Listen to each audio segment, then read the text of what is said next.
Welcome to Flat Earth Debate Live. I'm your host, Nathan Oakley, and if you are new to this channel, or you've not done so already, then be sure to subscribe, hit the bell notification icon, and join button if you'd like to become a Nathan Oakley 1980 channel member and keep up to date with the Flat Earth Debate. If you would like to support the channel, there is a super chat that runs alongside each of these shows while they are live, and there's also a Ko-Fi, Patreon, crypto, and thanks button in the info box below the video. Most importantly, if you'd like to join the discussion, simply mute the page you are currently watching, then click the link in the info box below this video to join the panel and express your views on the nature of Earth. If you do join, please don't swear. If you do, you'll be ejected, and if you are, please don't try to rejoin the stream using sock accounts. You'll be warmly welcome back on the next stream. Please also share the show on social media. Sharing the show obviously increases the live audience, but this in turn increases the chances of a more diverse panel, so please share the show on Facebook and X. Now, we are joined by Neil, Brian's Logic, and a whole bunch of people in Discord, so welcome one and all. Hello. Good morning. Good afternoon. Good afternoon. Good to do a couple of housekeeping morning, questions everyone. just to keep our hand in, although we did go through the majority of them yesterday. Any evidence you can have gas pressure without a container? Negative. No. Without the container, there can be no pressure. That's a conspiracy cats quote. No, because Show me that the would container. Go ahead, No, Brian. because that would mean that diffusion would have to take place. Diffusion, Diffusion's going to take dispersion. place. Yeah, these are effects of entropy. Osmosis, Yeah, diffusion, well- dispersion, they're all entropic effects. What resistance would there be in a vacuum? None. Yeah, well, that's the problem, isn't it? Diffusion is going to take place, and the only thing that slows down diffusion is other gases. Do you know what I mean? And the density of those gases, the only thing that slows it down. So if there's no gases, then there's nothing to slow down the diffusion outside of temperature, which you wouldn't be able to have, considering if we were on a globe, because that requires a container. You couldn't even have a vacuum because that requires a container as well. But within their claim, they certainly couldn't have gas pressure, or they wouldn't have gas pressure and they wouldn't have temperature, because diffusion is going to happen immediately. That's correct. Could The you second law of imagine- thermodynamics doesn't apply to the Earth. One more To the time, globe George. model, I would say. One more time, George. The second law of thermodynamics doesn't apply to the globe model. The quote was from Rumpus. It's close, but no cigar. Second law of thermodynamics does not apply to the Earth, end quote, the Rumpus. Meaning it doesn't apply to the globe Earth model, because it's a defiance of the second law of thermodynamics. Gas would fill the space. But what George said is actually Yeah. actually correct, because when George said it doesn't apply to the globe Earth, that's true. It doesn't, because the globe Earth has to violate it, so it doesn't apply to the globe Earth. Or And can't the be answer is applied. in the definition of the word gas pressure. The force exerted So on you're the, gonna ignore my question, huh? the force exerted on the walls. I was getting ready to address it. The force exerted on the walls of a container mush. Go ahead, Neil. Then John. I said, show me this container. I keep hearing about it. I keep hearing that gas pressure's held in, and that's why we're alive, but I don't see it. See what? Could you imagine going into a restaurant and getting a steak and then demanding to see the head of the cow, or you refuse to accept that they served you a steak? Filet mignon. That's a bad comparison. You have to specify the Yeah. steak so it stays cow-like. If you say filet mignon, then it's specifically a cow head that you'd require. If you just say steak, it'd be anything, right? Forget about the steak. I'm talking about walls that we should be able to see, Should we? unless they're transparent. Well, we don't know what the walls are. Now, charging us with knowing what the walls of the containment are when we appreciate that there is an antecedent consequent relationship, like with John's example. You can't sit at a steak restaurant, ask for filet mignon, have it served to you, and then say, I demand to see the cow. You can't, because the cow's dead. But to have the steak in front of you, there must have been a cow. To have the gas pressure we're breathing, there must be containment. I don't know what that containment is, and I don't claim to know. What I can point in the direction of is a massive group of liars spending billions on lying about what the sky is, but what it's unreasonable that I don't know what it is when I understand what the second law of thermodynamics dictates in terms of that antecedent consequent relationship. There must be containment for us to be breathing. Oh, what is the containment, says Neil. I don't know. Why would I? We live in a world of deception where we're told there's a bloody second law of thermodynamics violation. Sky vacuum at the cost of billions. You said, no. You said, define gas pressure for me once again, the way NASA does. It's the force exerted on the walls of the container. Walls. Yeah, so there must be some. Well, where the hell are they? I don't know where the walls are or how high the walls are. I haven't investigated the sky, and every bit of information claimed to be an investigation of the sky is a deception. So there's a massive deception hiding what the sky is and claiming it's something it can't be. But yet I'm the one in the wrong for not knowing what it is when we live in a world of deception specifically about the sky, having billions spent on that deception. Oh, right, I should know then. No? What have I been told? I've been told it's a second law of thermodynamics violation sky vacuum, Neil. It's just not true. What, beyond that, I should instantly know? No, that's not reasonable. There's an antecedent consequent relationship for gas pressure. In order to have it, it needs the walls of a container to press upon. Therefore, we must be contained. There must be containment. We are in containment. I can assert that without any requirement to demonstrate what it is. I don't know. I just don't like the walls. Why don't we just say we need containment? Without containment, there's no gas pressure. Once we start saying walls, that's when they're going to start declaring, well, where are these walls? And so they should. And so they should. It's part of the definition. It's not my bad that suddenly the definition of containment for gas pressure literally says the word walls from NASA. The force exerted on the walls of the containment is a NASA citation for what gas pressure is. What, it's my bad that it says walls? No. So now we're going to listen to NASA. Go ahead, Brian. I'm sorry. It's just the definition of what gas pressure is. It's not NASA. It's just what gas pressure is. How and who defines it is irrelevant. If you want to go through the Socratic method with me in terms of how you define what gas pressure is, I'm more than happy to listen to a multitude of definitions, but I know what it is. You can't press on a sky vacuum. The gas would just expand indefinitely into it. If you drop, by comparison, so you can have a visual representation of how this works, with the diffusion example given by Brian earlier, drop a little tiny drop of ink into water or food colouring and watch what happens. It diffuses throughout the water. Well, that's akin to a gas in our contained system at pressure working its way through the existing gas particles. It can only do that if you are in a contained system. Now, if you remove that containment, all of the existing gas immediately vacates into whatever volume it has available to it. It's a law of nature. Ergo, the sky is not a vacuum. Doesn't mean I must know what it is, but I can, by antecedent consequent relationship, tell you that there must be containment. And even when you're dealing with liquids, certain liquids won't diffuse into other liquids. But with gases, all gases will diffuse into all other gases and into every available vacuum. That's what they do.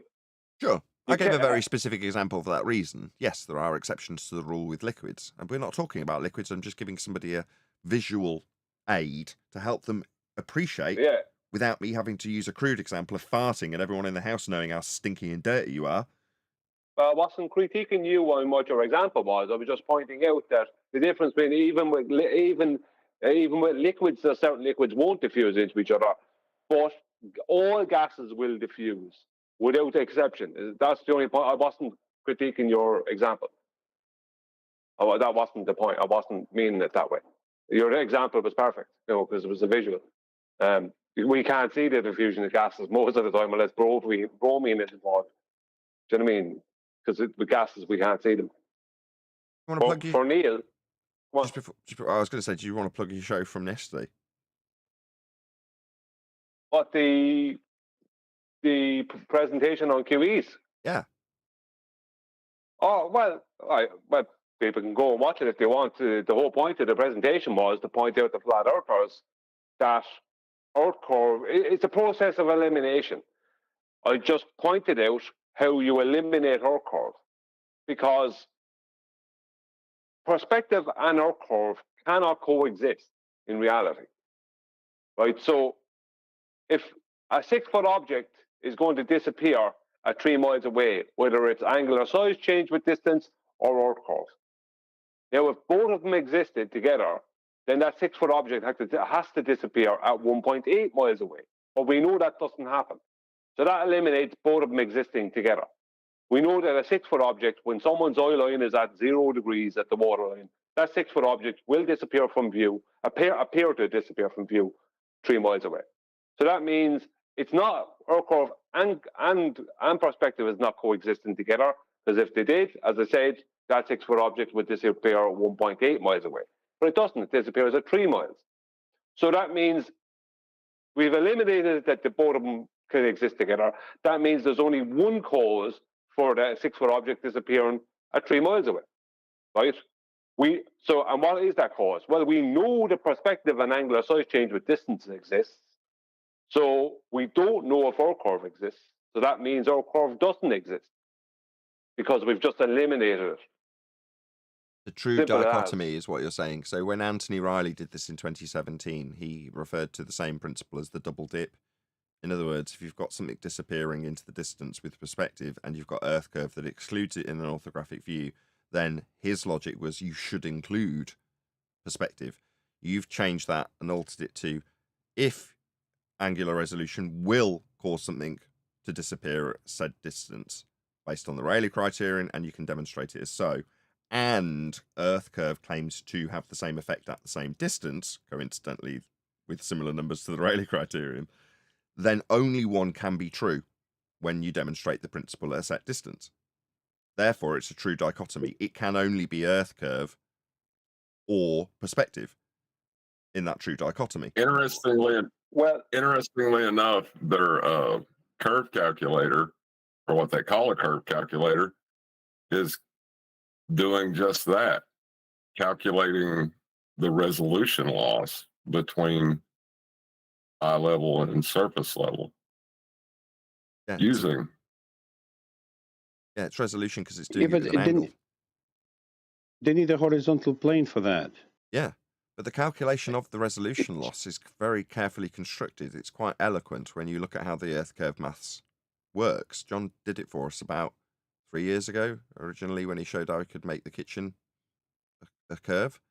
But further to that, you then understand how a translation in that mathematical term can be directly related to what we see. How is that possible? Well, you've got to base it on a physical principle, and the reduction or increase of angle with height is what they've chosen to use.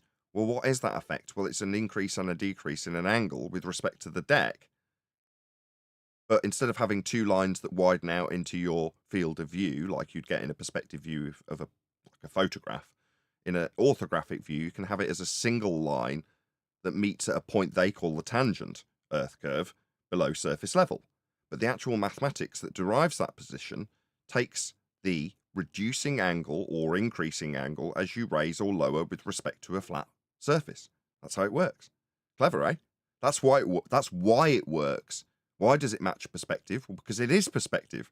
That's what it's doing. Very clever. When you stand back, the simplicity of it is what makes it so eloquent. It seems complicated, but it really isn't. Well, just to add, the whole point of what I did last night, and it was based on a video I made a while back again, was to take away that dichotomy. It's like it's actually a process of elimination. You eliminate Earth curve from that means that can't be the choice. It can't be that, because I show that Earth curve and perspective cannot coexist together. I show why that is, because if they did, the outcome would be that the 6-foot object would disappear 1.8 miles away. because 3 foot of it would disappear due to Earth curve, and the other 3 foot would disappear due to angular size change. Yep. But we know that doesn't happen. The 6 foot object disappears at 3 miles away. That means it can only be Earth curve or perspective. We know perspective exists. We know that can't exist with Earth curve. So Earth curve is eliminated. It's that simple. Yeah, it happened in real time with a concession from Kosho. So he was taken through the process that you've just gone through on 24/7 with chocolate present. And he was shown, instead of a 6 foot example, he's given a 6-inch example with a toy boat with a motor being remote controlled out on a lake. And as it recedes into the diffraction limit, he's asked, why does the boat disappear bottom first? He says, because there's an angular resolution limit. And everyone in unison welcomes him to flat Earth. Because at that point, there is no claim of Earth curve. You can only make one assertion. And he did. Yeah, because like when you know that they both can't coexist together, that means only one of them can exist. And then you can turn around and prove, we don't even need to prove at that point, you know perspective exists. So that means perspective does exist, and our curve can't exist with that. That means our curve doesn't exist. It's that simple. And that's the whole point of it, because our flat earthers out there saying this, our curve and perspective can exist together. It's just like, no, it can't. But anyway, it's done. It's not our positive claim, but to put it into true dichotomy obviously works to our advantage, where it's typically stacked up in false dichotomy. Nevertheless, Thought Casey from the chat says, can someone demonstrate angular size change causing an object to be partially obstructed? Yeah, I believe everybody on this panel's probably done it. I've got several videos of it. The best example to date is Mitchell from Australia sliding a coin along a table, getting it to disappear bottom first, and then just changing his focal length to get it back in focus and see the bottom of it.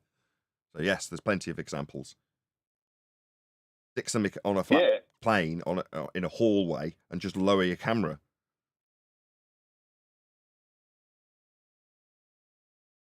Yeah, I mean, our life is short. Like his presentation from years ago was so epic.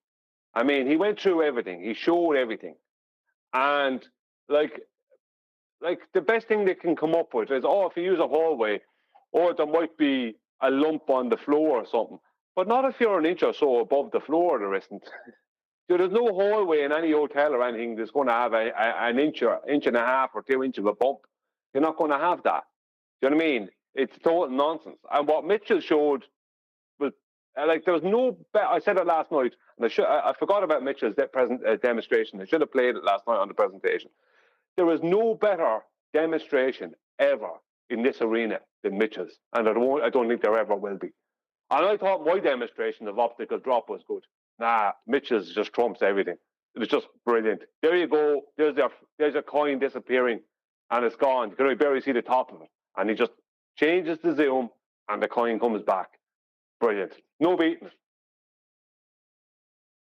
Yes, it was the perfect demonstration, and all of us had fumbled our way around trying to achieve that, me included.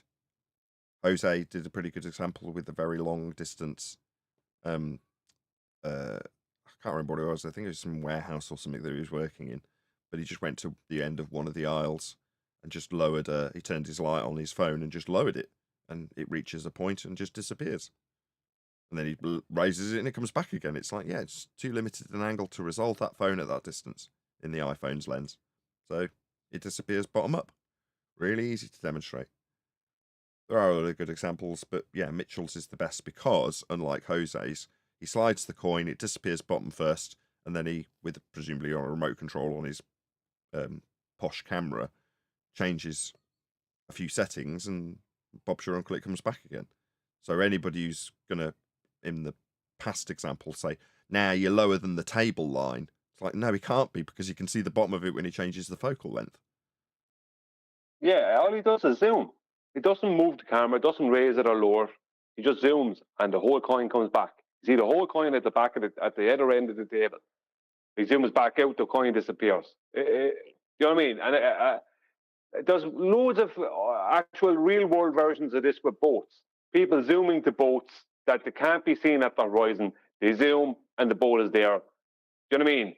But before they get to the boat, it looks like the boat is partially obscured, and then suddenly the whole boat is visible, and then they zoom back. And all the borders come up with is they show us that happening at 50 miles. It's like we can't zoom that far.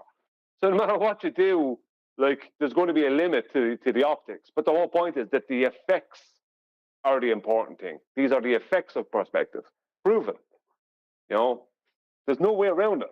If that a perspective exists, or a curve can't. Simple. Got Mitchell's video playing as you're describing it now. Thank you, Divergent Droid, for sticking that in the live stream chat. Go and give Mitchell some love. Subscribe if you've not done so already.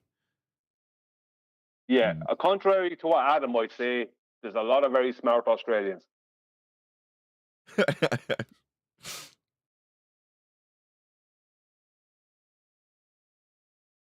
He gives them a hard time.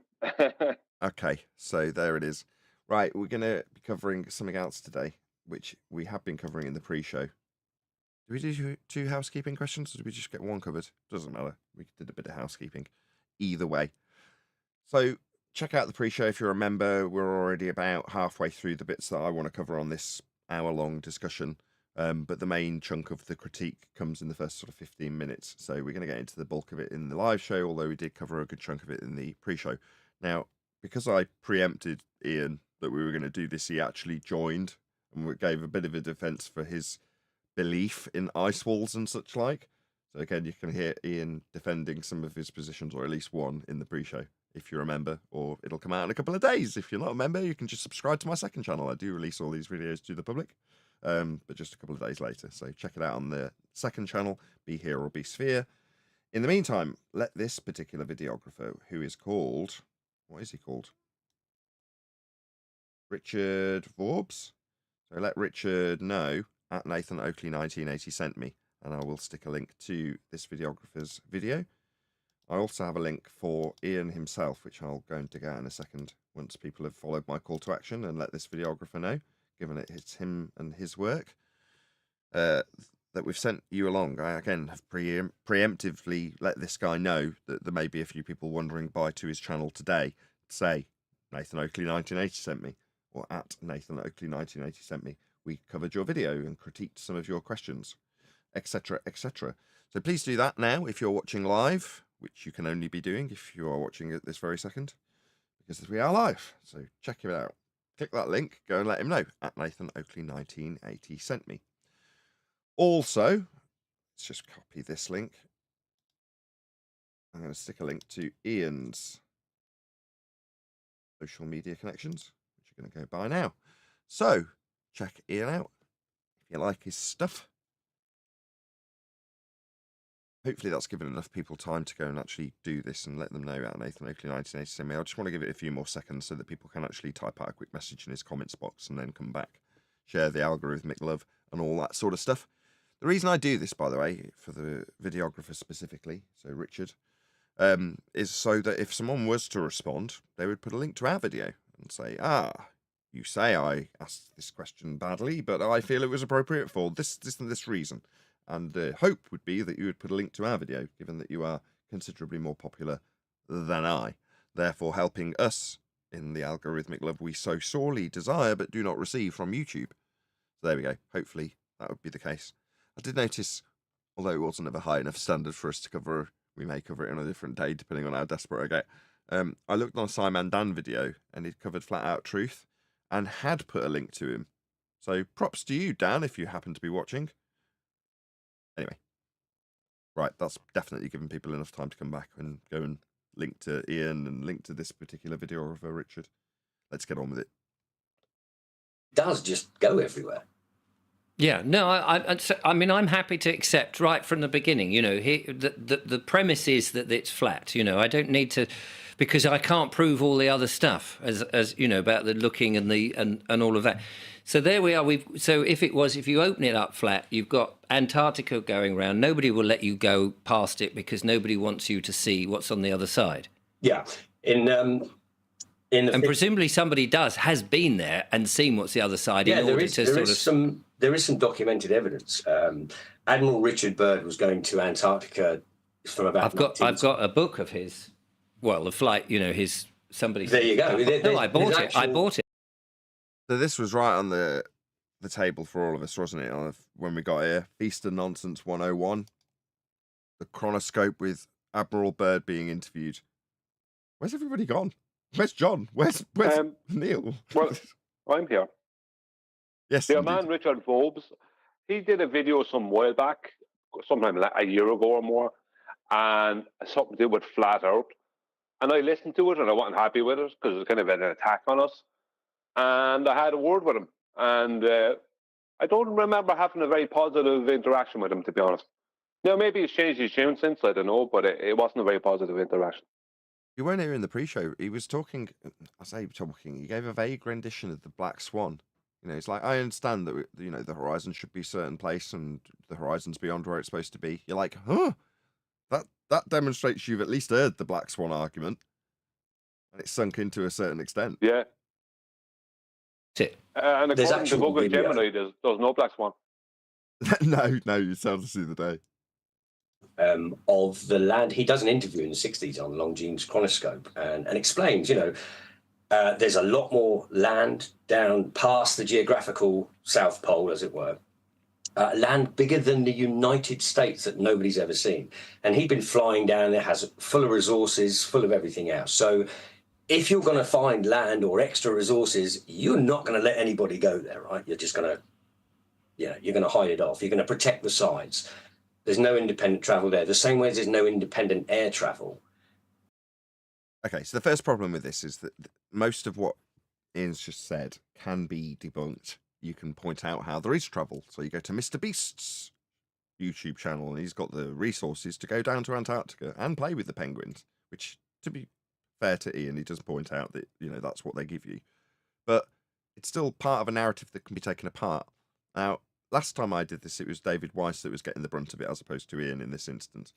But my critique would be to say, take them to places that are real, that you do know exist and have got firm evidence for people living there, and show how they weren't on the maps, and then utilization of a flat Earth system gave them the ability to find their way home when looking for new land. And they found it. They called this new land the New Worlds. Yeah? And when they found the New Worlds, they charted them and put them on the maps so that you could find your way to them again. A lot of them became colonies. So when you show these facts and how that came to fruition with flat Earth measurements, it strikes a chord with the person you're speaking to because there's no ambiguity. None. Now, if by chance they're talking about aliens at the time that you're discussing how Earth's measured and charted and mapped flat, you can point out that, yeah, the New Worlds had aliens, and they are still described that way when they come to your home world, aren't they? Because that is true vernacular for that time. Now, aliens means something else as well, doesn't it? Although we still use the terminology, meaning someone from another world, that's horizontally, charted and mapped flat when discovered, previously not on the map that was flat also. That's a discovery and an expansion of the territory that we have mapped. Nothing's changed. We still do it flat. So why speculate about Antarctica? There's no need. It just gives leverage for people to take apart your premise rather than showing facts of how it was charted. Go ahead. I just want to give something, right? People will speak about Antarctica because it is a mystery, right? And people will speak about that. But if you're going to speak about it, if you are going to speak about it, get your facts somewhat correct. You can go to Antarctica, what they call Antarctica, right? As in, you can go to the Ross dependency type places. And there's another place off south of Tasmania you can go there. And they say both of those places are connected together, right, by a massive ice shelf, right? You can go and see the penguins and all the rest of it. So to say you can't go there is not true. You can. Now, you have to go through a lot of red tape. You have to go through, I think, travel agencies and certain ones. I don't know all the details, but you can go to these places. But what you can't, why even talk about it?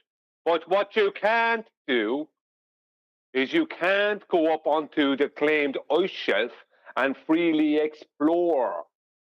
So it's, if people are going to talk about it, don't say you can't go there, because you can go to where they're saying there is, but you can't freely explore what there is. Neil, you're off mute. How do we know, though? Hang on, you're off mute. I want to finish talking. So you can go there, but you can't freely explore it. For some reason or other, Neil decided that this is the time to be completely rude to everyone. But anyway, just for people who he's if waiting you for want his time to talk about it. talk, so he opens his line, and then you can hear background. First of all, Brian, I'm driving. I got a point to make. Why even talk about Antarctica? Do we even know that? Yeah, but what you're saying is, do we even know what you just said? Has any of us or anybody we know even tried that or done what you're claiming can be done? No, it's not what he said. Yes, Pay more attention, Neil. Hold on, I've got to tell him off now, Brian. He said, if you're going to talk about it, at least get the details that you can show as documented to be correct. He's not speculating on whether or not the documented evidence you can provide, and should be if you're going to go there. That's what Brian's saying, as opposed to claiming it as his own. He's not doing that. I know that. I'm just saying. I know what he's saying. Not retarded. I'm just saying, what's the documented evidence that some people have gone to a place that he's saying you can go to? Where is it? I've interviewed a guy who did go there. Check out my interview with Robert Shortman. He's been there. He spent 18 months there. But it's not the point Brian's making. He's saying, if you're going to go in this territory, be well armed. That's all he's saying. Yeah, my whole point was, if you're going to talk about it, at least get your facts correct, where you can't be attacked on it. And you didn't listen to that, Neil. Yeah, Neil. I did. I'm asking you if we have proof. Now, Nathan has just told me that he's got this guy that has been there for 18 months. So fine. That's all I was asking for, a little clarification. Are we just saying that? Like David Weiss says it? Or do we know that people have went there? Now, Nathan has explained it. I got it. I'm sorry for being freaking rude. Yeah, but my point was completely different. My point was, for anyone who wants to talk about it, at least get your facts correct. That way you can't be attacked. So when you say you can go there, but you can't freely explore, you can't go up onto the ice shelf they claim that exists and freely explore it. That is true. You can't do that. Without, I didn't get to this part, without going through a load of red tape and spending a load of money, and even then you might be denied. But there is the opportunity to go through that red tape. But once you do all that, when you get to this claimed ice shelf, you can't even have a sled dog with you. Never mind a vehicle. Get your facts correct if you're going to talk about the place. You can't do any independent space travel. You couldn't launch a rocket without going through NASA. And of course, there's a roof on it.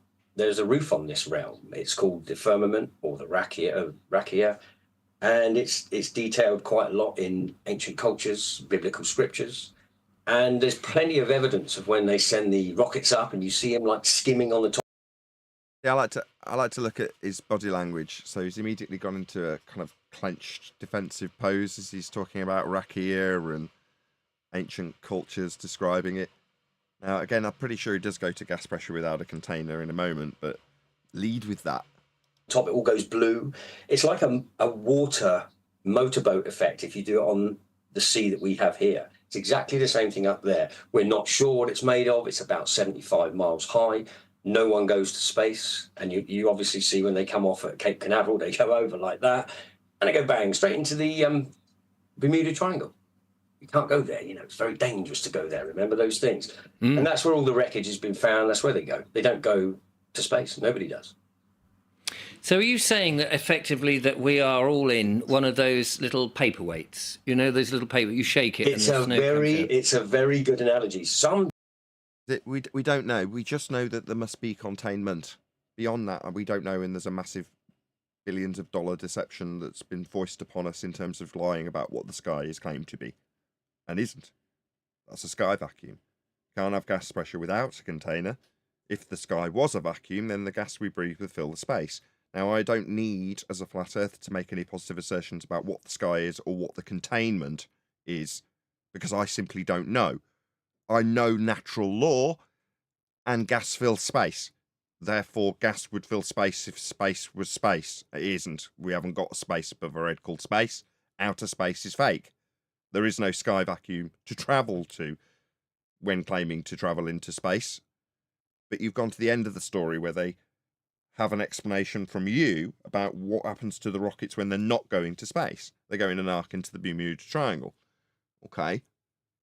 But for this particular part of the story, for the guy you're talking to, he doesn't disavow all aspects of space being a possibility to go to need a reason to dump the rocket in the Bermuda Triangle.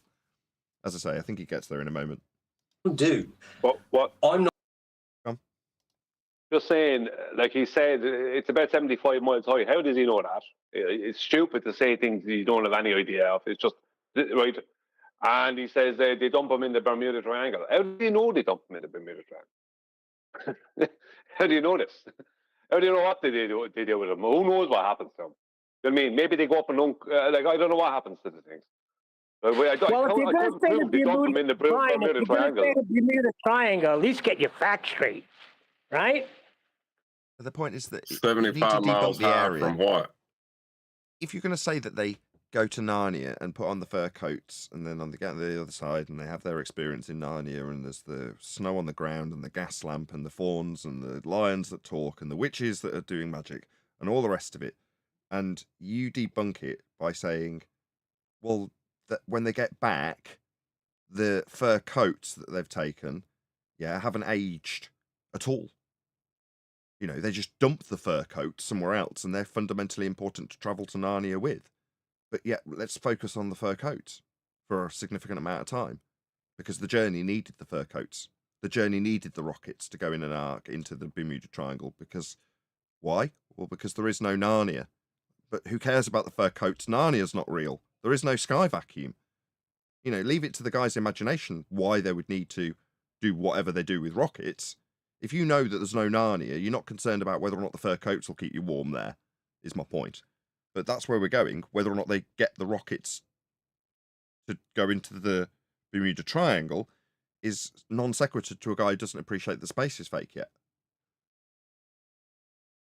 Yeah, it's like it's still keeping space a possibility of a space alive, like of outer space kind of vacuum, a sky vacuum alive. It's still keeping that alive. Just get rid of that, and then you don't have to deal with it. I'm not saying that's where we are. I think it's a very high possibility for a couple of reasons. We have to be contained. You and I are breathing air at 14 psi, there or thereabouts. It's a pressurized environment that we're in. That's how we breathe.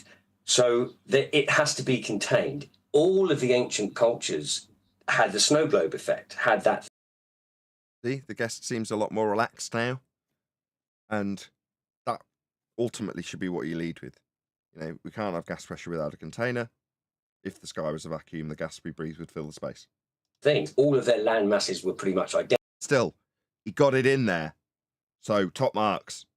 Identical. They all had the dome on top. And it all comes from biblical scripture. It's all from that. And that's really how the ancients used to perceive the world. They understood the fixed stars, the wandering stars. They understood how to do crops. They were quite. He said it all comes from biblical scripture. How does he know that? Well, it comes from the second law of thermodynamics, which is what he should be saying. That's the bit that's important to lean on. But he's gone to the stuff he's learned over the last few years rather than the stuff we're putting down, which is what he said when he came in the pre-show. He did say, look, you know, I'm taking what I've learned from you, but he's been here 10 years, so there's going to be other stuff from Weiss and others. Sorry to step on you. Go ahead, Brian. No, just saying, it's like he's saying it all comes from biblical. How does he know all that? How does he know where it came from? How does he know that? Just because there's mentions of the firmament and that and things like that in the Bible doesn't mean it didn't start with the Bible. Do you know what I mean? The Bible is a collection of works. It's like, why is he even saying this? It makes no sense. You're putting yourself in a position where you have to prove this thing that you couldn't prove. What's the point? You know what I mean? Brian, Can't prove Brian, these. Well, Brian, he is talking about what people were thinking for many, many years ago, and was just given a point of that. If people are understand how this nowadays, yeah, okay, just like Nathan is talking about. He was just talking about how people were thinking and they understood the world before. Yeah, That was that's a his point. polite way of saying Yep. he's spooning out the feast of nonsense. We've got a very old school and new school collision in terms of the way that it's being argument by Ian here. You've got the old school justification, which is weak. No offense if you're a Christian listening, Yeah. but it's weak to say we have a dome because scripture says so is weak. To say we must be contained because it's a law of nature is strong. Yeah, and he said Well- they think about that before, but now we know better. He said, should say something like that, then everything is fine, I think. I want to jump in too. Go ahead, Righteous. Well, Refracted was going to say something first. Yeah, I was just going to say, arguing the nature of the containment is secondary. Your primary focus should always be getting them to accept that it must be contained first. And then the argument about what the containment is can follow if they understand and accept that it has to have a container. And to really go quickly, I thought Brian was saying, well, scripture doesn't say that, then you wouldn't be able to back it up with scripture. I thought that's what he was saying. No, your man was saying that it all comes from biblical scripture. When it doesn't, it's like he's referring to the old world. He's referring to times prior to the Bible. You know what I mean? So he's putting himself in a position where it's like saying everyone was a Christian and they all had a Bible back in thousands and thousands of years ago, and it's not true. The Bible is not. The Bible is predated. Do you know what I mean? The Bible is. You know what I mean? There's Brian, you're information right. in the Bible. Yeah. They had a Bible. You're right.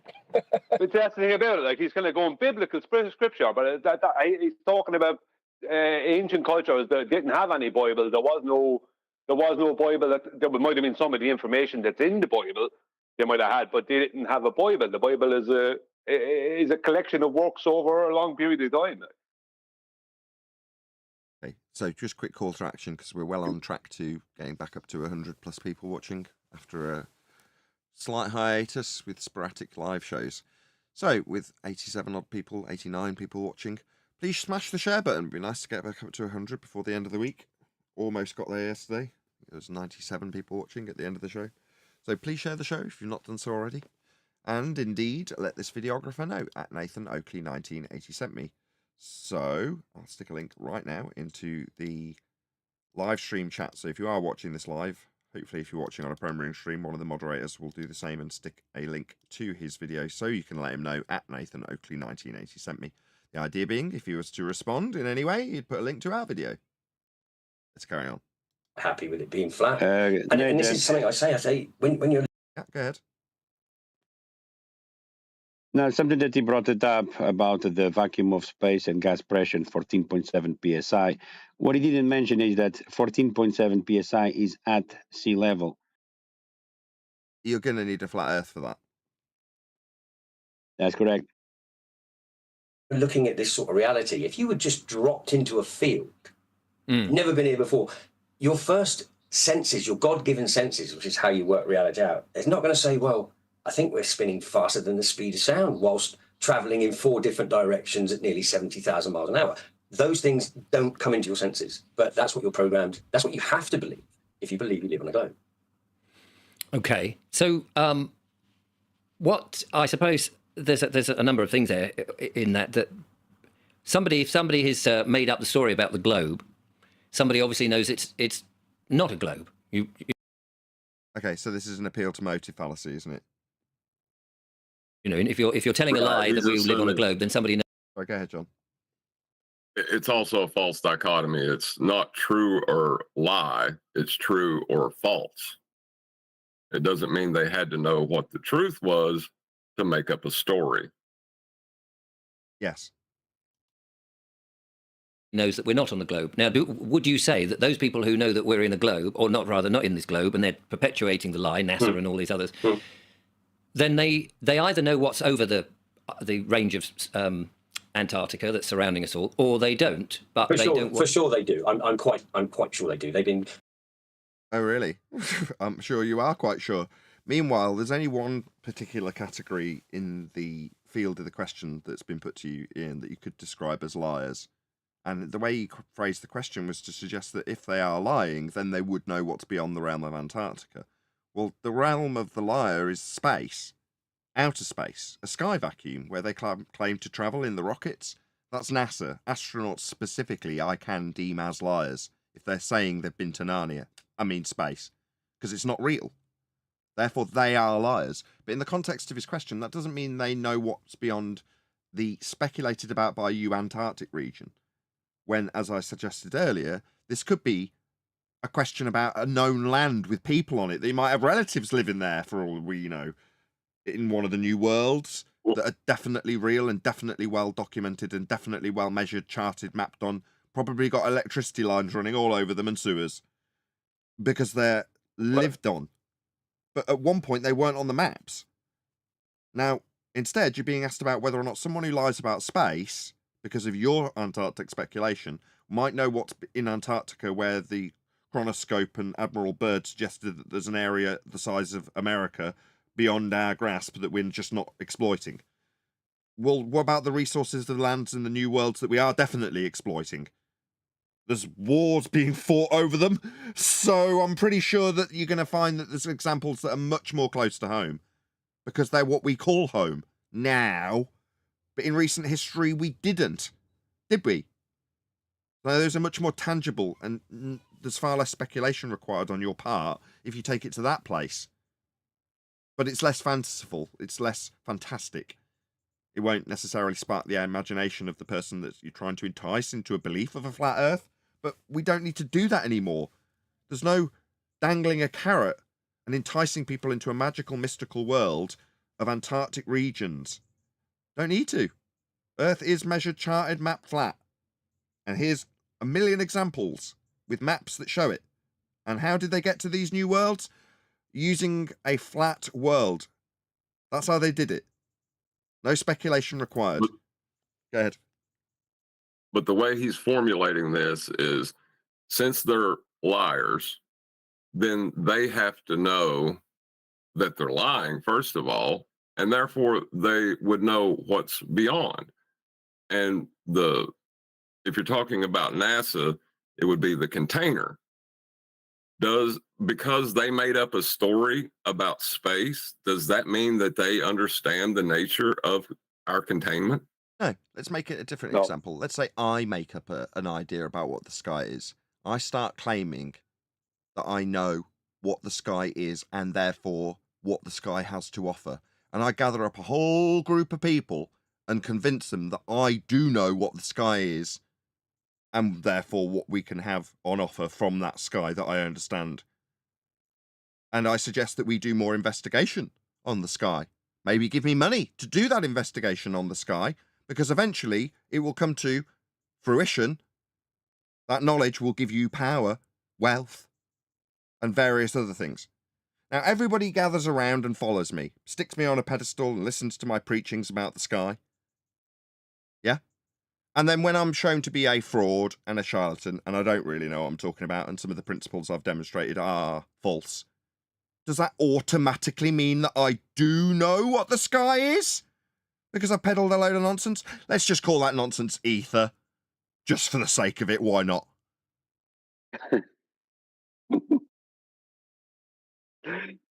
Are you finished? I am. I was just laughing. I wasn't going to interrupt you. I just wanted to make sure you were finished. Well, I like to what with this conversation that's going on now. I'm not focusing 100 watching. Woo woo woo woo woo woo woo.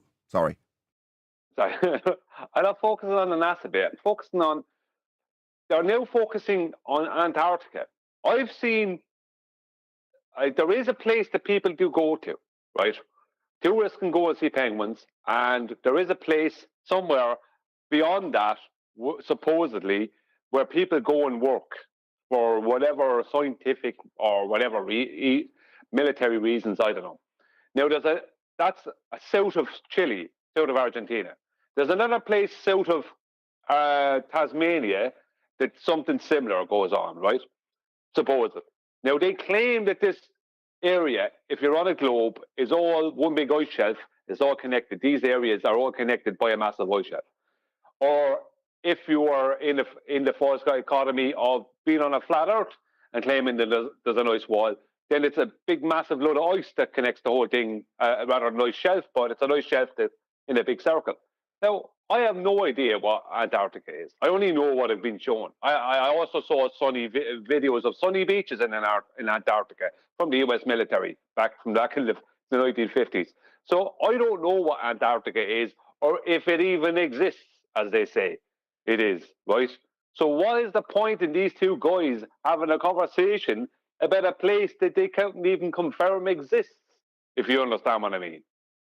Yeah. If I see, you know what I mean, Joe, if I visit an island and then I visit another island and I'm told both those islands are connected, they're not islands, they're actually connected by land all around.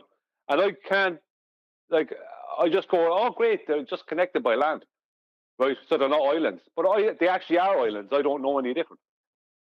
You know what I mean? It's stupid. Why are we? Yeah, but that was my point. Yeah, but my point earlier was different. You didn't listen, so you didn't understand it.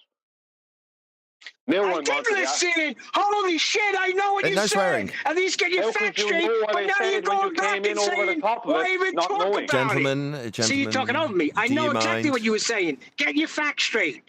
But I'm saying, if you knew what right from the beginning, why even talk about it? And now you're saying, forget it. Forget it. Okay, we will. Let's move on. Jolly good.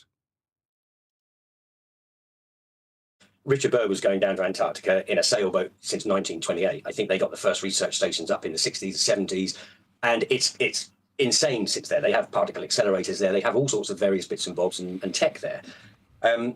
There's also a thing about sky ice, which means that I've read something about sky ice. They try to get through the sky ice, the blue ice, and it just keeps reforming. There is a barrier there, a barrier, plasma, same with the roof, and then it goes harder and harder into whatever, but it's mainly water. And then it will get solid, like all the descriptions of it. Where are you getting all this crap from? Plasma. Plasma, blue water, reforming domes. Where's it all coming from? This is just making you sound like a nutter. Straight from David Weiss. Straight from who? David Weiss. It's straight from the book of David Weiss. Heap of nonsense. That's what I said earlier, Brian. He's let me use your word. He's amalgamating flat Earth debate with David Weiss and coming up with Ian. Well, I would like to see his citations. I mean, I don't know that just because David Weiss said it doesn't mean it's necessarily wrong. I would like to see the citations and evidence for it if it exists. Yeah, good luck. No, but again, it's back to who gets to sit at that table and have that discussion, right, John? Oh yeah, definitely. Yeah, you wouldn't be having this discussion with a baller. This is something that's internal to people that understand the Earth's flat. Yeah, but the thing is that... Okay. Sorry, hold on. the blue Brian, ice then story Johnny. came from the... Just 1 second, Johnny. Brian, then Johnny. Go ahead, Brian. I have to say this, right? Unfortunately, a lot of falsehoods concerning the Bible led to a lot of the Feast of Nonsense. Because I remember 2015, people were talking about gas pressure. We have gas pressure, we must be contained. That was 2015, right? But I also remember people talking about domes and ice walls in 2015. Now, I don't know if there's any dome mentioned in the Bible. I know the firmament, rakia, is mentioned, and that's the Greek of that is that it hammered out. It's hammered out, which means which means it would be solid to hammer something. You can't hammer liquid. You can't hammer. Do you know what I mean? It has to be a solid, right? So if you go by that definition, but I don't know if I've ever heard of any dome or ice wall mentioned in the Bible, but it has been promoted for 9 or 10 years now that the Bible speaks about domes and ice walls. I have not heard of that. I have seen nothing from a biblical standpoint that would support that. And I'm sure that the Bible U or someone would have come forward with stuff about domes and ice walls. You know what I mean? Someone like Bible U anyway. Do you know what I mean? It's like a lot of Dome is the translation of rakia, dome, and stereoma is the Greek. The Hebrew is rakia, which means hammered out. Stereoma means firm, and that's where the Latin firmament comes from. Yeah, but when you said dome, how is dome involved? Hold on, Johnny wants to get something in. Go ahead, Johnny. Yeah, I know, yeah. Yeah, I just want to point it out because you are asking about where these stories came from. And I will talk about, for example, the Blue Eye story is about the station there in Antarctica, on the box station, on so-called scientist team was making tests of blue eyes. And somebody that was working there from all the box station was telling the story. He was talking with the scientist, and he showed him the blue eyes. Was not melting, was not looking like ice, and it's like it came from the firmament or from the wall somewhere. That is the story, and it has been circling around the internet. And if it's true or not, I have no idea. I'm just telling you where the story came from. That's all. Fine. I mean, I understand. I'm a Christian. I don't say anything about ice walls.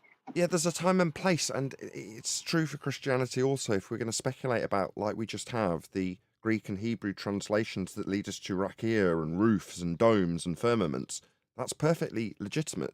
Once you concede that you can't have a sky vacuum, and that's the only information that's being paid for by us, if you want to take ESA or the states in terms of where they get their money from. Well, we're paying for it. And what are we getting? We're getting deception about what the sky is. So back to my objection to Neil right at the beginning of the show, it's like, why would I be expected to understand what the containment we must have is made of? It's an unreasonable expectation, and it's reasonable to expect that I wouldn't know it, given the amount of deception that's being pumped in of a great cost to deceive you into believing it's something it isn't and can't possibly be. But we don't need to have the speculation about how high it is or what it is. We aren't expected to know. We shouldn't reasonably be expected to know. But to demonstrate how their positive claim that it's a sky vacuum is false because we're experiencing gas pressure, therefore we must be under containment to achieve said gas pressure and the dynamic systems that go along with it. Just in case somebody hasn't heard the ultimate straw man rebuttal when they tell you that we've got a gas pressure gradient. Yeah, you still need containment to develop gas pressure, to develop a delta of that gas pressure. That would be a gas pressure gradient. Just in case that gets dropped in the comments, you can timestamp where I've addressed it. Nevertheless, we must be in containment. We don't know what the sky is. That's the end of sky vacuums. We may speculate as flat earthers now we know the sky isn't a vacuum and we're not travelling out to the lights in the sky about what it could be. But you have to have a ticket for that table. Well, you know the way people come up with the gradient thing. Oh, how come we have a now? I went through that in that presentation I did in 2019, and I am going to do a more updated one because it's a good presentation to do, and I have information now I didn't have back then. But besides all that, this thing gradient. How come there's a gradient? Right? No, it's not a gradient. Like it is a gradient, but it's not just a gradient. We have a dynamic. We're in a closed dynamic system, right? So we have gas cycles. You know what I mean? We have cycles, not just a gradient. Because a gradient infers that gas starts at your floor, your kitchen, and in their claim, there's no ceiling, and it just gradiates up and disappears. That's what they have. But like that won't produce gas cycles. That's complete and utter nonsense. You know, we have gas cycles. Do you know what I mean? That means things don't just go up and then disappear. That's the first law of thermodynamics violation anyway. But to just talk about the gradient means you're ignoring or maybe ignorantly, not knowing that we have gas cycles. These things are cycles. Just the oxygen and nitrogen cycles alone make up 99% of our claimed air. Just them alone. Never mind any other minor cycles that are going on with other gases or changes with them. Just them alone. Like, that's not a gradient that just goes up and then disappears. This is so stupid. Go on, sorry. I was just going to say, it's funny to defend the idea that there's a space that gas isn't filling. They concede the Earth is flat, so they can describe gradients from sea level. It is absolutely stupid. Yeah, well, exactly. Because even when I went to describe a gradient there, I was taking away the ceiling of the room I'm in, but I couldn't not use the floor, the flat floor. I could not use a gradient. I couldn't even picture in my mind a gradient without having a horizontal base to reference. You know what I mean? I couldn't even do it. I tried to explain, to describe it different, and I couldn't. The only way to describe it is off a flat floor without a ceiling, and within their claim that the gas just goes up and disappears. You know, just gone. The magic.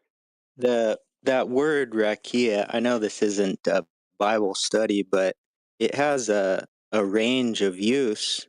It means, as you mentioned, hammer out, but that literally means flattening. And so this same word is used in the Bible for flat ground in Numbers 5 and Exodus 27, but it also is used as making firm or crushing. So like you forcibly flatten something, you spread it out, you thin it out, and that's the term that's used in Genesis to speak of the dome. But the dome is not, but where is dome mentioned in Genesis?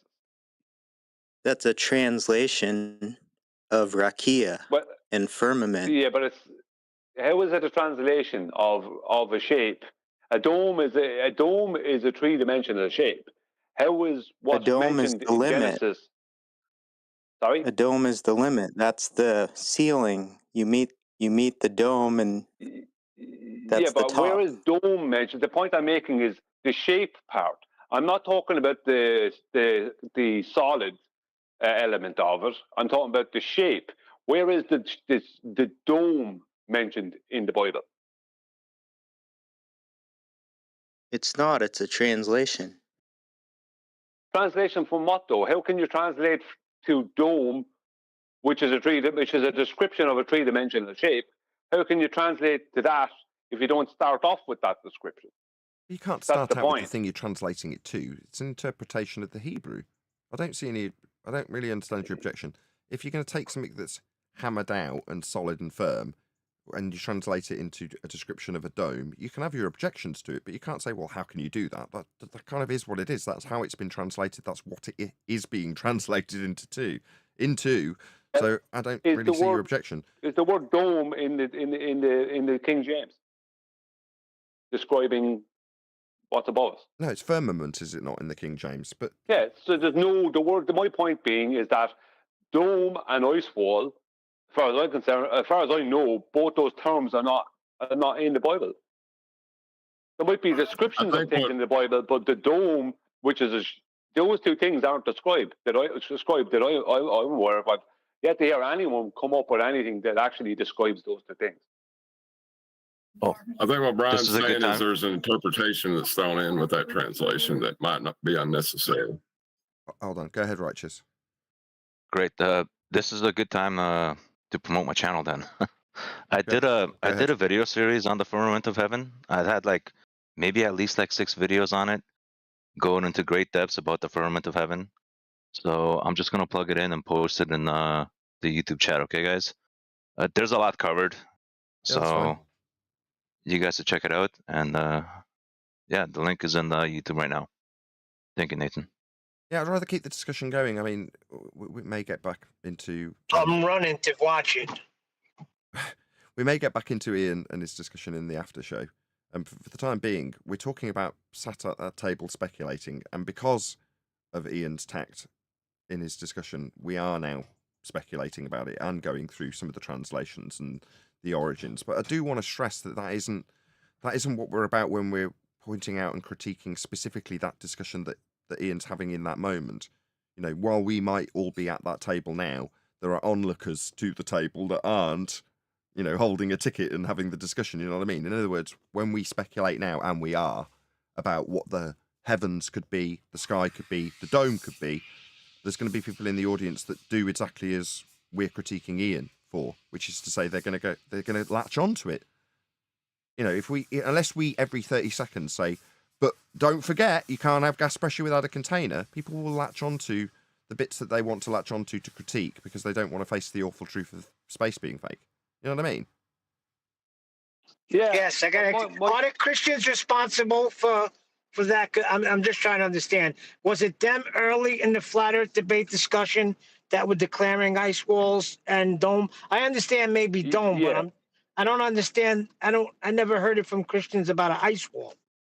Well, I can't say it was I couldn't say it was directly Christians, but I remember it being packaged as in, it even talks about a dome and an ice wall in the Bible. And it was packaged like the Bible talks about domes and ice walls. And I have never seen any evidence that the Bible describes a dome or an ice wall. It describes a firmament, and it has other descriptions to do with the earth, but it doesn't describe specifically a dome, which is a particular shape, and an ice wall. It doesn't describe any of those that I'm aware of. And it's just like, it seems to me like that the Feast of Nonsense kind of latched onto Christianity 10 years ago. And that's why we have a situation now where you have this lad, what's the man's name? Noel, is it? Or the guy who was we've just been on a video there, I can't remember the man's name. Ian. Richard. Ian. Ian. We have this lad, Ian, who's talking about gas pressure without a container, and then flip-flopping between that and the stuff to do with the Bible, and then talking about an ice wall and a dome.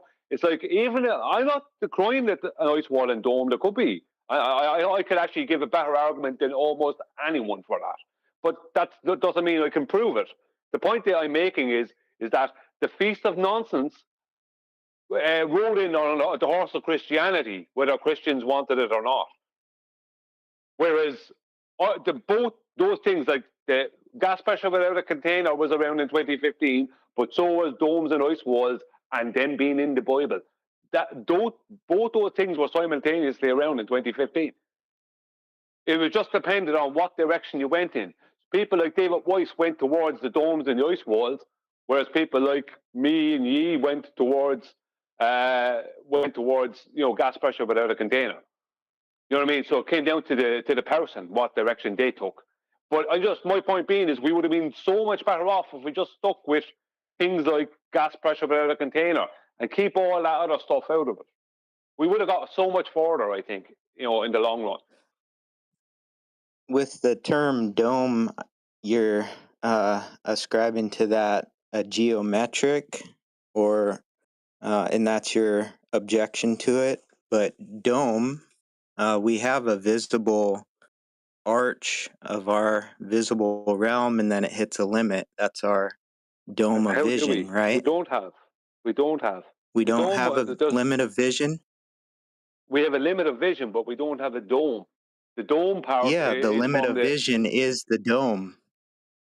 No, you don't. No, you don't understand it. No, that's the celestial dome model is an orthographic model. That's the only way that they could describe orthographically perspective of the sky. So you're saying it's described, but we don't have it? We don't have you don't have a curved sky. I don't see a curved sky. I don't look out and see a curved sky. The limit of your vision is a dome, and everyone has it. No, that's a way of describing it. It's a way of placing perspective into an orthographic view, perspective view of the sky into an orthographic model. There's no such thing as a dome sky. The sky, if there is a dome, when you go outside and look up, when you go outside and look up, there's no limit to your vision? There is a limit, but the limit to my vision has nothing to do with the dome. The limit is the dome. The limit is the dome. No, the dome is an orthographic description of perspective and that limit. Well, you can't get the dome without applying celestial refraction, which is not something you see. It's something you apply to create the dome. So no, you don't see a dome. You don't see the dome because that's the limit of your vision. Yeah, but the No, you person, don't see. I think absolutely see a dome. I mean, when you look up at your zenith and then the You're stars out of your rising from the mind. east and going to the west, it appears the dome. I'm not saying it's actually doming, but it looks like it does. I've never seen then you that, would- and I've looked. Honestly, I'm whatever you see, you see. I look up. Technically- I don't see a dome shape. It looks flat to me. Yeah, it looks If more you like it's a horizontal actually- plane. Yeah. If it appeared to be a dome, you would not have to apply celestial refraction after you got close to the horizon. It's Yeah. that's the thing. You're not seeing a dome. The dome is being created using celestial refraction. The dome is basically a protractor. That's all it is. The celestial dome model is based off a protractor. Because the protractor just takes perspective, which is angular, basically different angles of view, and places it into an orthographic tool. That's what it is. I mean, if someone out there says they see in a dome, that's fine. I can't disprove that what that person sees. I don't see that. I've never seen that. I see a flat That's sky. because that line, that limit, is where your vision stops. Beyond the firmament, beyond the rakia, you can't see that. Yeah, but that has nothing to do with the firmament. If the firmament was a Yes, dome, it does. what That's you're what seeing in the sky point is. That's not the limit. Is That's not the barrier. No, you're missing the point. The firmament you're talking about there, that would be over anything we're seeing in the sky. That wouldn't be what we're seeing. No, the stars are in the firmament. Well, we don't know that, right? We only know what we can see with the like. So You don't know there's a celestial dome when you look. No, but So you're saying that the whole Earth has a diameter of 10,800 nautical miles. That's what you just said. No, that's not what I That we can said. I travel to said the you end of have it. a limit of vision that is a celestial dome, and the stars are in that at this stage, or dome. what's going on with you? Because this doesn't make any sense. You have to be trolling. It doesn't make sense that you can't see beyond the stars. The stars. No. What have they got to do with? What have they got to do with a claimed solid dome? The celestial dome that you're talking about is after you apply a mathematical formula to transform it into that. You do not see it. I'm sorry. That's the point. That's the limit. You don't see beyond the firmament. But the limit has nothing to do with what's claimed to be the firmament in the Bible. Your limit of vision has nothing to do with that. That's what the barrier is. It's a limit. It's a dividing physical limit, not a visual limit, though. I mean, you don't see the claimed firmament, right? The claimed firmament. Why does it have to be is not either connected or? to Why your can't it be limit of both? vision? Sorry? Why can't it be a visible and physical limit? Well, it can be if you're standing next to it. Do you know what I mean? But if you're not standing next to it, do you know what I mean? It's not limiting your vision. You know what I mean? Your vision is your vision. You can only see in 180 Nobody's degrees. claiming to stand next to the firmament. Yeah, but you're as I said, I don't know what's going on. Are you trolling or what? Because this makes no sense that you're mixing up the celestial dome model and the firmament from the Bible. I don't It's not understand how you're mixing mixing up. those You two things just up. have a bias against the Bible. I don't have a bias against the Bible. I have a bias against BS. I smell an etherite. Yeah, I don't know. No, I just have a bias. I have a bias against BS and things that aren't factual. That's what I have a bias against. It is factual that there's a limit to your vision, correct? Yeah, of course there's a limit. You keep going back to this. Are you saying there's not a limit to? Of course there's a limit to our vision. What has that got to do with the firmament in the Bible? That's the barrier. You can't Of go what? beyond that. That's You can't see beyond that. My eyesight has a physical barrier. So So when if I see travel, hold on a second. So look, this If I has to be travel, trolling. This has to be trolling, Neil. There's no way anyone Yeah, I could get think those so. two things mixed up. Come on. Well, the way you just described that, you can't go beyond the horizon. Is that what you That's believe? what yeah. because if you travel The out towards it, horizon then it's is going to the go further barrier out. between the horizon is the physical limit of dividing heaven and earth. Is that correct? You're out And of you your can't go mind. beyond that, right? And you said you can't go beyond that? Physical. Have you ascended into heaven? He said physical. No, the horizon. Can you go beyond the horizon? The horizon above is heaven. The firmament below is the earth. Have you gone to heaven? You just, yeah, but we're not talking about heaven. We're talking Zenithite. about the barrier that you just described and saying that the limitation of our view is a barrier.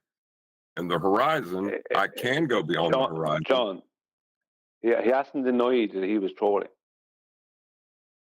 Just let you know about that. I don't think just that don't matters. want you to be wasting your time. Okay, look, let's not No, divide his you're just motivation. Let's not making- argue about his motivation. Right. What where we're at, as far as I'm concerned, other Nathan, is that you're describing a dome and ascribing something from biblical context to that dome, when the very nature of how we deal with the stars and measure them to give us a perspective view in orthographic representation defies that. They stay parallel to the ground. They still have the same perspective effect as they recede towards the horizon from your view, but they don't change as you raise in elevation. Therefore, they're defying some of the principles that would infer that there's a dome of your limitation, or however you want to paraphrase it. It doesn't comport to that when you actually deal with and practically apply what the stars do.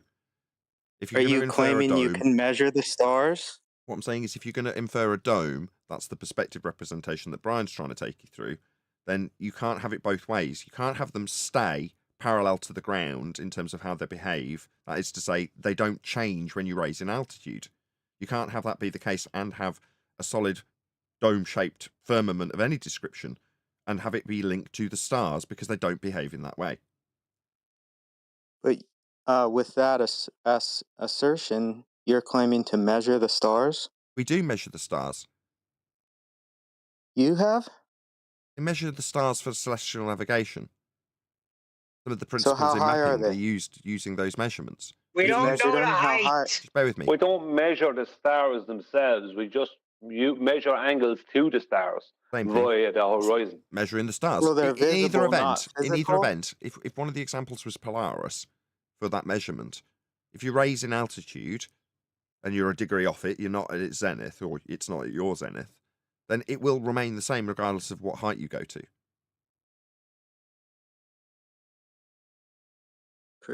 I agree. Therefore, it can't be inferred to be a solid dome limitation of any description, can it? If you're going to utilize the stars to infer that. Why can't it be a limit? Because that limit would have the effect of a limit imposed on it. It wouldn't change with altitude if it's attached to something. The stars, that is. Now, those are the only things that we're going to practically apply with knowledge when it comes to the sky. So beyond that, all you've got is your speculation. Now, you can refer to the Bible for your faith in that speculation, but it's still speculation regardless. But you still can't measure the stars. You're trying to connect it to practical applications of the stars. Now, when you describe the dome, and Brian juxtaposes it with how that is just a description in an orthographic view of the stars, that can't be connected to it having a physicality in terms of a limit that you would call the firmament.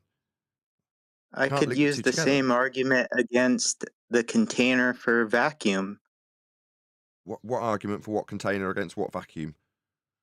There is no vacuum. We must be contained. We're at pressure. But that doesn't connect to saying it's a limitation called a rakia, firmament, dome. You can't assert what it is. You just know we're under containment because we have gas pressure. That's it. That's the end. What's the difference between saying containment and dome? Because containment is not an assertion of what that containment could be. Dome asserts that you know something about it. And the inference... Once you say dome, they're going to say, show me your dome. Yeah, and the inference comes from the perspective view from what I've listened to. And you can't do that because the perspective view that you describe comes from the stars and they don't obey those rules. If it was attached to something firm, they're not. They don't stay they stay the same when you raise in elevation. The angles and the perspective view that you're going to describe as a dome remain the same at elevation or at the ground level. Therefore, you can't use that to back your position that it is a firmament. Containment, fine. Oh, he's saying the stars. Wait, he's saying the stars are attached to the firmament. No, I'm saying that's how it logically moves forward with his example of the perspective view.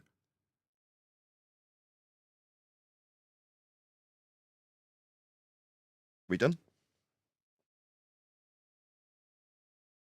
I still smell an etherite. Who cares? Does it matter? He can believe whatever he likes. Same applies. We might as well. I was going to add this on to Ian while we were talking about him. In terms of what you want to believe about what Antarctica might be, everyone's entitled to their belief, and we can all speculate and spitball about what the world might be beyond our knowledge of what it actually is. But when it comes to a critique in flat Earth debate, when we're the most ridiculed people in society, considered idiots, you've got to stick to facts when you're discussing it with others, and there's a wider reach and an audience. If you speculate, then that will be the thing that you are critiqued for. Therefore, to speculate isn't necessarily a great idea. Now, when it comes to speculation about the sky as a dome or as a rakia or a firmament, there is only one assertion that you can make based on evidence. We are at pressure. There must be containment. But it doesn't tie me into saying what that containment is and trying to justify it with a perspective view.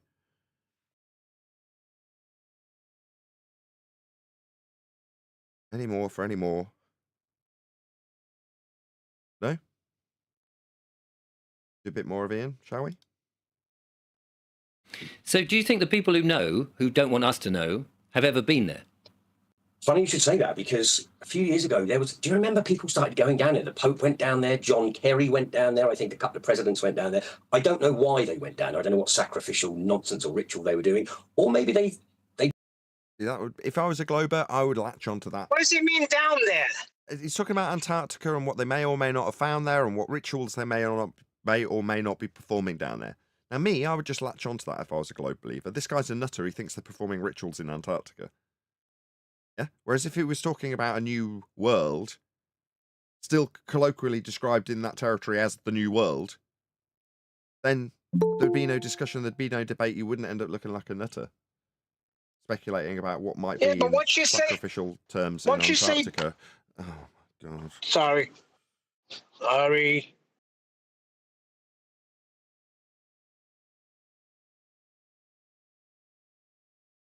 Don't do that, Neil. Don't cut me off twice, 3 times, and then when I get annoyed, leave dead air. I went on mute so you can finish. I was in the middle of it. You just don't nothing. Interrupt. But when I stop, because you've interrupted 3 times, don't leave dead air and then say, well, I'm leaving you to finish.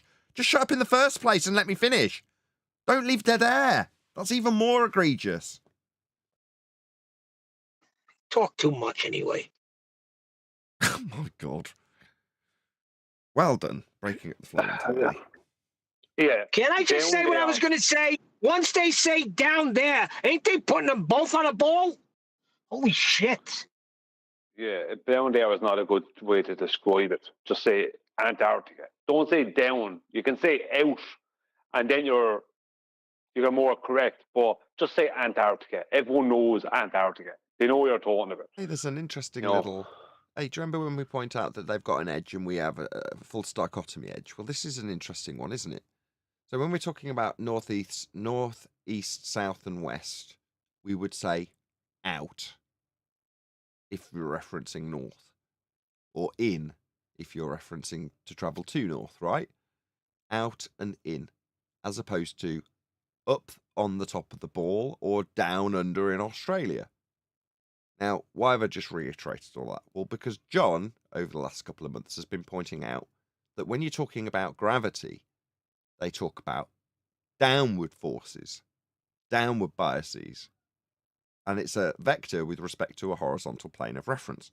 if you're a globe believer, you should be talking about in and out. So there's a what's the word I'm looking for? I can't remember. It's not a comparison. I can't remember. I'll think of the word later. It's not important. You've got these two scenarios. One where we would assert that you can't describe down because it's begging the question of a hemispherical assumption. When you talk about down on a ball, it should be in and out, because that's how you're actually traveling when you travel west, north, south, whatever you're traveling. Yeah, with a system that's derived from a flat plane. Whereas when we talk about their gravity, it's in, out, as opposed to up and down, because up and down, as they describe it, has a flat plane that uses it. Anyway, I'm done. Well, I don't know what you mean by in and out. I understand what you mean by in and out when it comes to a globe, because it's into the center or out from the surface. Because that's the way. If you look at how the description of gravity, a force of gravity. But what do you mean by in and out when it comes to north, south, east, west? They're just directions. Well, north is considered to be a fixed point, and all other positions are relative to it. It would be in and out with respect to a flat plane. But up and down on a ball. That's my point. Yes. Yeah. Yeah, they've switched their terminology and stole ours. Did you say that north is a fixed point? Yes. It's in the center, so it's from the center, it's in to the center and out from the center. That's so simple. I understand that, Johnny. I do understand that, but I'm saying we don't describe directions in that way. Just one sec. What was your objection, Nathan? That if you say the North Star is a fixed point, then you have a firmament, a rakia, a dome. Why? A limit. Sorry, because Polaris is a point that you can reference that doesn't change, we therefore have a dome. Make that make sense to me, please. That if you have a firm limit, then that's your dome. That's your yeah, that's just saying the same thing. Dividing point. Why? Because that's how you describe it. No, that's how we describe the light in the sky that doesn't move as you approach it until you reach its zenith, and then you're below it. And as you move away from it, it recedes to the horizon. That's all it means. It doesn't mean anything to do with. That's your limit. That's your dome of vision. That's also the barrier. No, that's not your dome of vision. It's your dome of vision if you're at Polaris at its zenith. If you're directly below Isn't that Polaris, what latitude is? Your vision? No. Are you deliberately trying to get on us, on our nerves? Hold on, Neil. Latitude is not vision of Polaris. If you're at Polaris, it is. That's what I was about to say before you cut me off.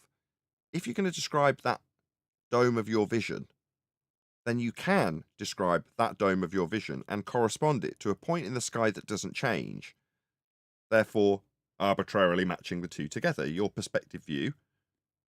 But that doesn't match to any system that you're going to derive. The system that you're going to derive is the effect of Polaris receding towards the horizon as you back away from it at a measurable, in a measurable way, to its limit at what is called the equator, giving you a concentric circle system. But that's nothing. But no, in terms of how it recedes the horizon, you're going to watch it do that. But that doesn't represent the dome of your vision, the latitude. As far as I know, nobody's ever been to the ground position under Polaris. Yes, that's true. But what's that got to do with it being representative of a dome? Why does that have any correlation to the limit of what the sky may or may not be? It correlates exactly to what we observe. What you guys are, or what one of your main arguments on celestial navigation, that the angle to the limit is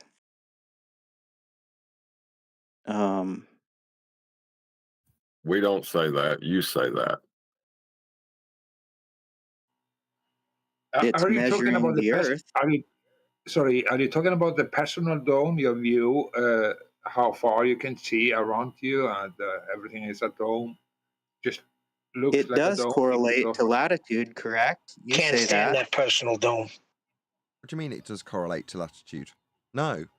If you're standing at Polaris's, if Polaris is at your zenith, yeah, what the system represents is you backing away from Polaris. Nobody can stand at the zenith of Polaris. Okay, that's what the system is.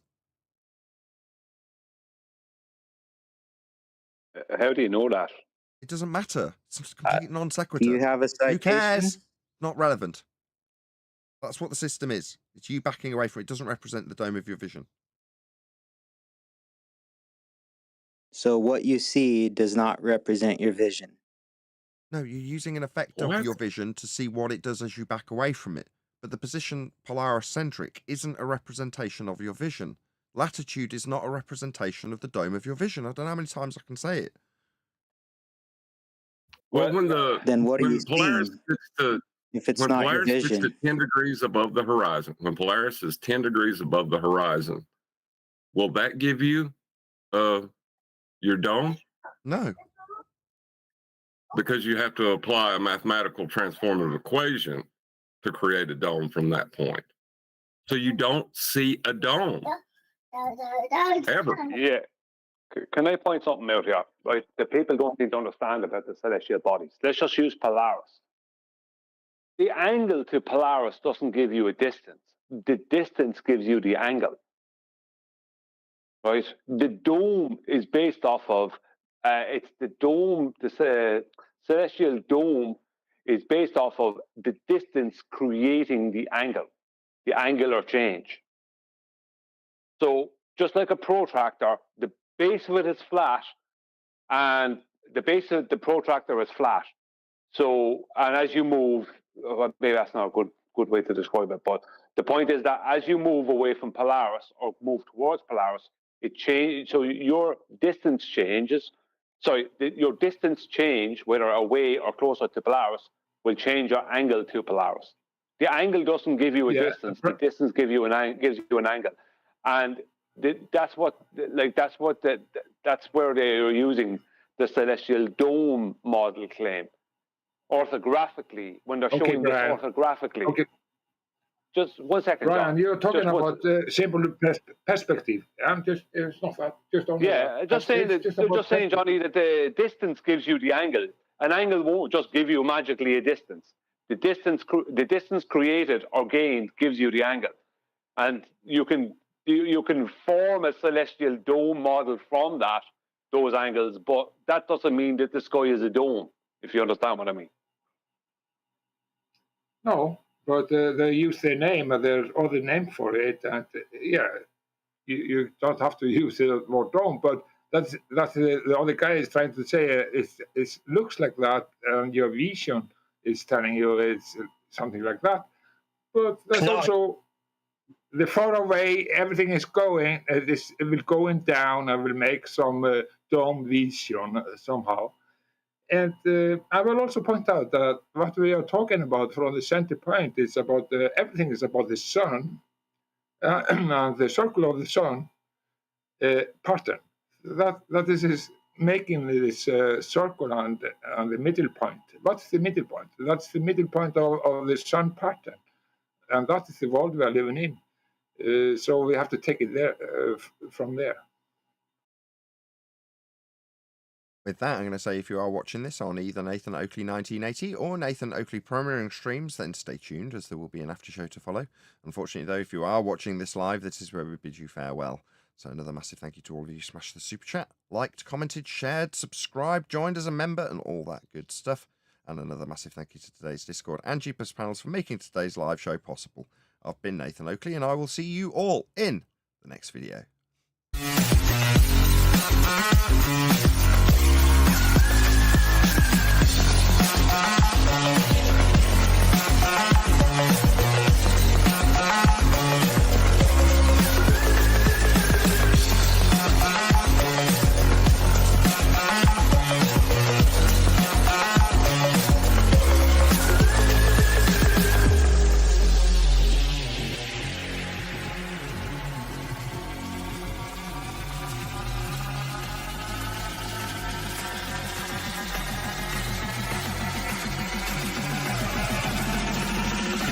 What a day! What a lovely day!